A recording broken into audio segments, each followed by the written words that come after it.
आज हम टैक्स कानून के एक बहुत ही पेचीदा सवाल पर बात करेंगे। कैपिटल एक्सपेंडिचर और रेवेन्यू एक्सपेंडिचर में आखिर क्या फर्क है? सुनने में ये बड़ा ड्राई और टेक्निकल लगता है, लेकिन ये वो लकीर है जो किसी भी बिजनेस के प्रॉफिट और लॉस को तय करती है। बिल्कुल, और जिस पर हर साल करोड़ों रुपए का टैक्स दांव पर लगा होता है। ये एक ऐसी लीगल ग्रे एरिया है जिस पर दशकों से बहस चल रही है। और इस गुत्थी को सुलझाने के लिए आज हम 1991 के एक लैंडमार्क सुप्रीम कोर्ट केस की गहराइयों में उतरेंगे। Bikaner gypsum limited versus commissioner of income tax. कहानी बहुत दिलचस्प है। जरा सोचिए, एक कंपनी है जिसके पास मीलों तक जिप्सम की खुदाई करने का पूरा अधिकार है। पूरा अधिकार। लेकिन एक पेच है, जहां सबसे बेहतरीन क्वालिटी का जिप्सम दबा है, ठीक उसी जमीन के ऊपर भारतीय रेलवे का एक स्टेशन, पटरियां और स्टाफ क्वार्टर बने हुए हैं। ओह, तो मतलब खजाना है पर उस पे ताला लगा हुआ है। एग्जैक्टली। और कंपनी उस रेलवे हाइन को हटवाने के लिए लाखों रुपए खर्च करती है। यहीं से आप कह सकते हैं कानूनी जंग शुरू होती है। तो सवाल ये है कि ये जो पैसा खर्च हुआ, क्या ये एक नया एसेट बनाने या सालों साल चलने वाला कोई फायदा? जिसे कानून की भाषा में एंड्योरिंग बेनिफिट कहते हैं। राइट, एंड्योरिंग बेनिफिट पाने के लिए किया गया कैपिटल एक्सपेंडिचर है। या फिर क्या ये सिर्फ व्यापार में आ रही एक रुकावट को हटाने के लिए किया गया खर्चा था, जिसे रोजमर्रा का खर्चा यानी रेवेन्यू एक्सपेंडिचर माना जाना चाहिए? ये एक छोटी सी बात लगती है, पर इसका असर कंपनी के टैक्सेबल इनकम पर सीधा पड़ता है। चलिए इस कानूनी पहेली को परत दर परत खोलते हैं। जरूर। तो चलिए कहानी की शुरुआत में चलते हैं। ये बात है 1948 की। आजादी के ठीक बाद। बीकानेर जिप्सम्स लिमिटेड से पहले जो कंपनी थी, हाँ, उनकी प्रेडिसेसर इन इंटरेस्ट, उन्हें बीकानेर के महाराजा से जामसर में करीब 4.27 स्क्वायर माइल्स के इलाके में 20 साल के लिए जिप्सम की खुदाई का एक पट्टा यानी लीज मिलता है। और ये कोई मामूली लीज नहीं थी। लीज के पार्ट 2 में कंपनी को बहुत ही व्यापक, ऑलमोस्ट सॉवरेन राइट्स दिए गए थे। अच्छा। जज के शब्दों में उन्हें search, find, work, get, raise, convert and carry away the gypsum की पूरी आजादी थी। वाओ। मतलब वो खोद सकते थे, निकाल सकते थे, उसे तैयार कर सकते थे और बेच सकते थे, ताकि वो सबसे फायदेमंद तरीके से काम कर सकें। यानी कागज पर तो वो उस जमीन के माइनिंग के मकसद से एक तरह से मालिक ही थे। Theoretically yes. लीज के क्लॉज 2 और 15 तो उन्हें खुदाई के लिए बोरिंग करने, गड्ढे खोदने, शाफ्ट बनाने, मतलब जो कुछ भी जरूरी था वो सब करने की इजाजत देते थे। It sounds like a water tight deal. बिल्कुल, पर यही कहानी का सबसे बड़ा ट्विस्ट आता है ना? हाँ, लीज के पार्ट 3 का क्लॉज 3, ये एक रिस्ट्रिक्टिव कंडीशन थी जो इस पूरे विवाद का केंद्र बनी। और वो क्या थी? उस क्लॉज में साफ लिखा था, and I quote, no mining operations or working shall be carried on within a distance of 100 yards from any railway, except with the previous permission in writing of the minister. मतलब किसी भी railway line के 100 गज के दायरे में बिना मंत्री के लिखित इजाजत के कोई खुदाई नहीं हो सकती। 100 yard no-go zone. लेकिन उस समय तो शायद वहां कोई रेलवे लाइन होगी भी नहीं। Precisely. जब लीज दी गई थी तब शायद ये एक स्टैंडर्ड क्लॉज रहा हो, लेकिन बाद में रेलवे अधिकारियों ने वहां ना सिर्फ पटरियां बिछाईं बल्कि स्टाफ क्वार्टर्स और एक पूरा स्टेशन ही बना डाला। और बीकानेर जिप्सम्स के सर्वे में ये बात सामने आई कि सबसे अच्छी क्वालिटी का जिप्सम, जिसकी सप्लाई उन्हें सिंदरी फर्टिलाइजर्स को करनी थी, वो ठीक इसी रेलवे लाइन और स्टेशन के नीचे दबा हुआ था। सिंदरी फर्टिलाइजर्स, ये तो उस दौर का एक बहुत बड़ा नाम था। भारत की पहली बड़ी सरकारी खाद फैक्ट्री। एग्जैक्टली। ये नेहरूवियन के इंडस्ट्रियलाइजेशन का एक बड़ा सिंबल था। देश की खाद्य सुरक्षा के लिए सिंदरी को जिप्सम की सख्त जरूरत थी। तो बीकानेर जिप्सम्स पर सिर्फ कमर्शियल प्रेशर नहीं था, एक तरह का नेशनल प्रेशर भी था। बिल्कुल। उनका सबसे कीमती खजाना एक ऐसी तिजोरी में बंद था जिसकी चाबी रेलवे के पास थी। What a classic business problem. आपके पास अधिकार तो है पर आप उसे इस्तेमाल नहीं कर सकते। तो कंपनी ने क्या किया? कोर्ट गए होंगे। उन्होंने कोशिश की। कंपनी ने रेलवे को वहां से हटाने के लिए सिविल कोर्ट में केस किया, लेकिन वो केस हार गए। अच्छा। कानूनी रास्ता बंद होने के बाद बातचीत का दौर शुरू हुआ। और ये कोई दो पार्टियों के बीच की सीधी सादी बातचीत नहीं थी, राइट? बिल्कुल नहीं। ये एक कॉम्प्लिकेटेड मल्टी पार्टी नेगोशिएशन थी। इसमें 4 पक्ष शामिल थे। एक तो बीकानेर जिप्सम्स यानी एसएससी, दूसरा था रेलवे बोर्ड, तीसरी थी राजस्थान सरकार, जिनका कंपनी में 45% हिस्सा था, तो उनका भी सीधा हित जुड़ा हुआ था। सही बात। और चौथा पक्ष था Sindri fertilisers, a very anxious and customer, जिसे वो जिप्सम चाहिए था। 4 पार्टियां और सबके अपने अपने हित। तो आखिर क्या समझौता हुआ? काफी बातचीत के बाद एक डील हुई। तय हुआ कि रेलवे स्टेशन, पटरियां और यार्ड्स को एक दूसरी ऑल्टरनेटिव साइट पर शिफ्ट किया जाएगा। इस पूरे काम का कुल खर्च आंका गया 12 लाख रुपए। 1960s में 12 लाख रुपए, ये एक बहुत बड़ी रकम थी। बहुत बड़ी। तो इसका बोझ किसने उठाया? यहीं पर समझौता दिलचस्प हो जाता है। तय हुआ कि चारों पार्टियां यानी कंपनी, रेलवे, राजस्थान सरकार और सिंदरी फर्टिलाइजर्स इस खर्च को बराबर बराबर उठाएंगे। अच्छा, सबने मिलकर? हाँ, हर किसी के हिस्से में 3 लाख रुपए आए। बीकानेर जिप्सम्स ने अपने हिस्से के 3 लाख रुपए नॉर्दर्न रेलवे को दे दिए। तो एक तरह से सबने मिलकर समस्या का हल निकाला। हाँ। और नतीजा क्या रहा? क्या ये 3 लाख रुपए खर्च करना फायदेमंद साबित हुआ? फिनोमिनली।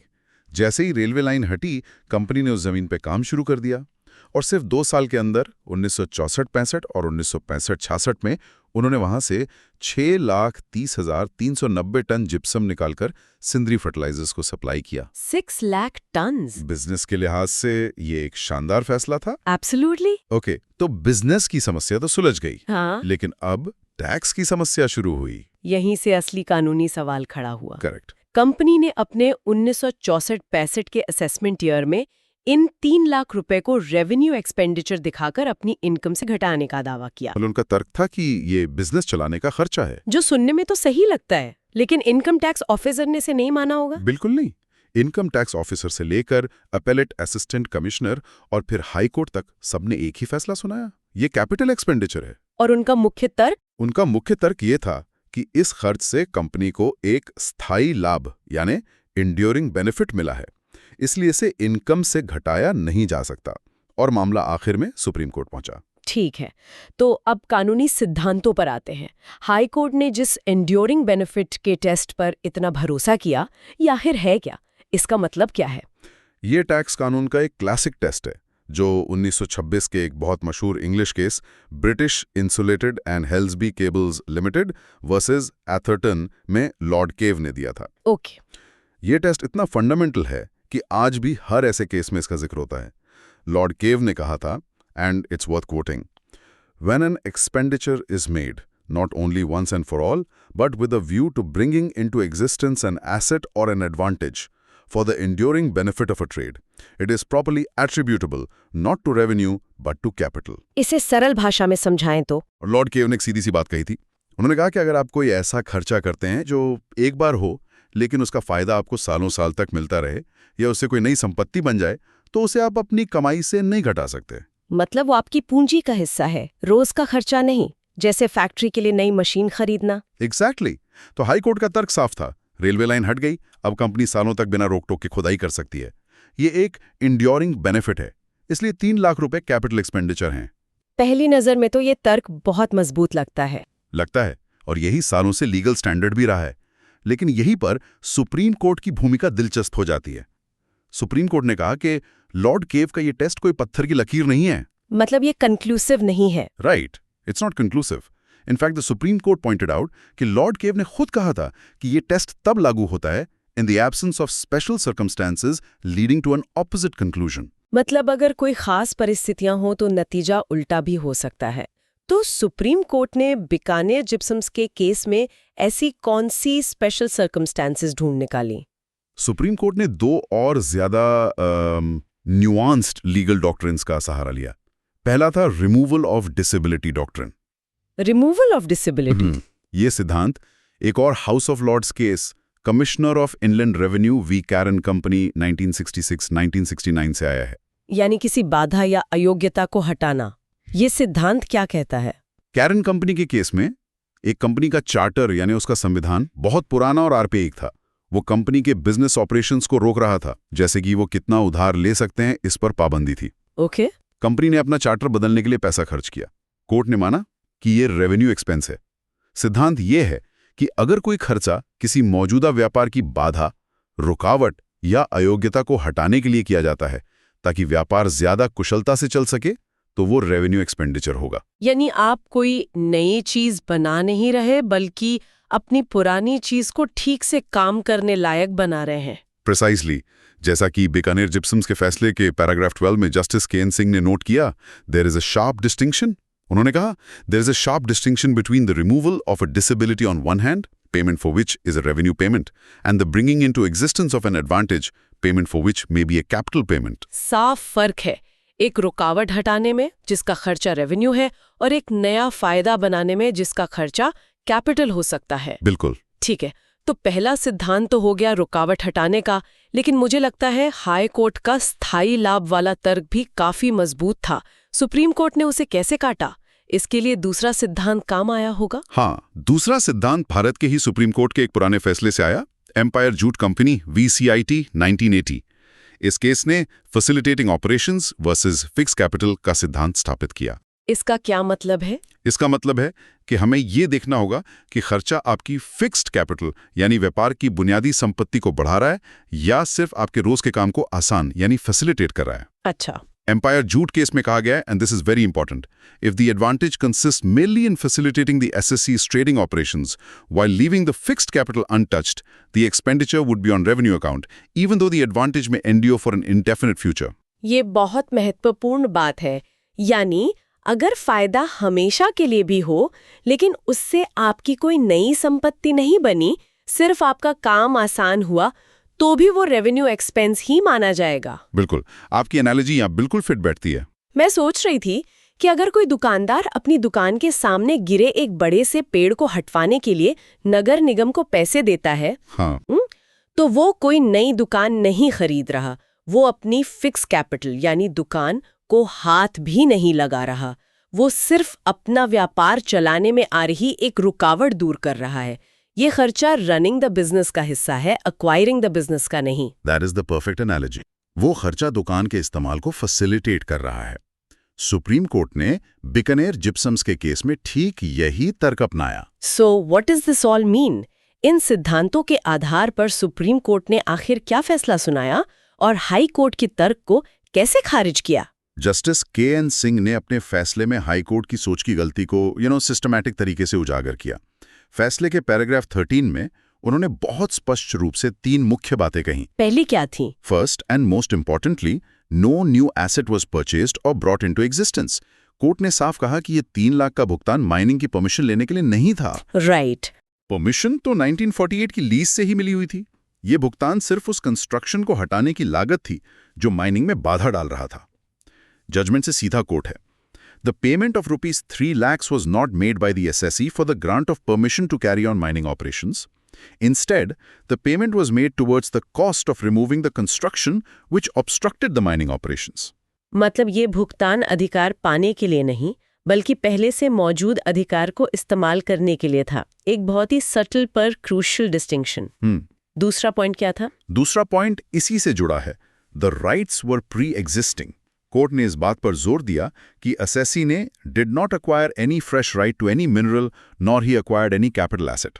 क्लॉज 3 जो रिस्ट्रिक्टिव क्लॉज था, उसने उस इलाके में कंपनी के माइनिंग के मूल अधिकार को खत्म नहीं किया था, उसने सिर्फ एक शर्त लगा दी थी। वो क्लॉज कोर्ट के शब्दों में रिस्ट्रिक्टिव इन नेचर था। तो उस रिस्ट्रिक्शन को हटाने से कोई नया अधिकार पैदा नहीं हुआ, सिर्फ एक पुराने अधिकार की बेड़ियां खुली। लेकिन एक मिनट, अगर वो रुकावट हट गई तो कंपनी को सालों तक खुदाई करने का फायदा तो मिला ही, भले ही उन्होंने काम 2 साल में खत्म कर दिया, तो क्या इसे स्थायी लाभ नहीं माना जाना चाहिए? मुझे हाईकोर्ट की बात में अभी भी दम लग रहा है। एक बहुत वैलिड पॉइंट, और सुप्रीम कोर्ट ने इसे भी एड्रेस किया। ये उनका तीसरा फाइंडिंग था। The benefit wasn't enduring in the capital sense. अच्छा। सुप्रीम कोर्ट ने इस तथ्य पर ध्यान दिया कि उस खास रेलवे एरिया में माइनिंग का काम सिर्फ 2 साल में पूरा हो गया था। इस फैक्ट ने हाईकोर्ट के एंड्यूरिंग नेचर वाले तर्क की हवा निकाल दी। अच्छा, तो सिर्फ 2 साल का फायदा था? हाँ, 2 साल का प्रोजेक्ट उस तरह का स्थायी फायदा नहीं है जैसा कैपिटल एक्सपेंडिचर के टेस्ट में सोचा जाता है।